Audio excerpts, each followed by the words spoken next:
All right. So to remove flyaway hairs, you see at the top, these little flyaway hairs. There's a little bit of a windy day. So remove that. What we're going to do is click on our quick mask button, which is down here. It's a rectangle with a dotted circle. And you'll know that you have it checked on when your layer turns red. Okay. You're going to select the brush tool, normal brush. Make sure that you still have a soft round brush, that the mode is back to normal, the opacity is at 100. And what you're doing is you're outlining, oh, make sure that that soft round brush, the hardness is around 85. Okay. And then what you're doing is you're outlining what you don't want to get rid of. So her actual face, her hair, you just want to get rid of the flyaways. So I'm outlining.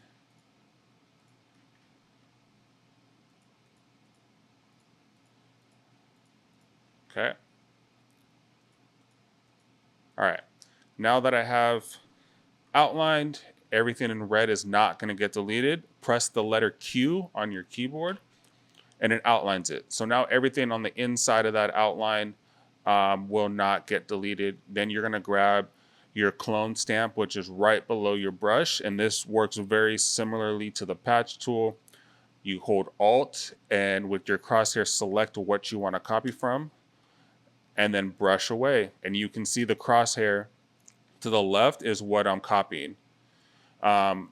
This is a fairly easy image to use a clone stamp with because the background is pretty much all the same. But with more complex backgrounds, you need to be very selective with where you put that crosshair. So a good example on this image would be how there's a separation between the dirt and the brush up top. So the way I would have to do this is crosshair somewhere in the center where they meet.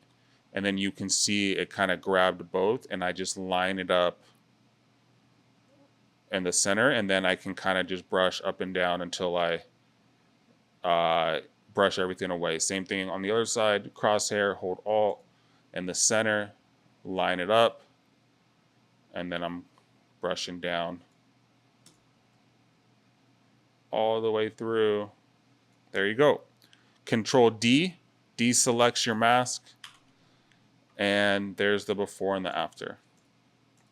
When you're done, hold Control S to save it, and then it'll go back and save your changes in Lightroom.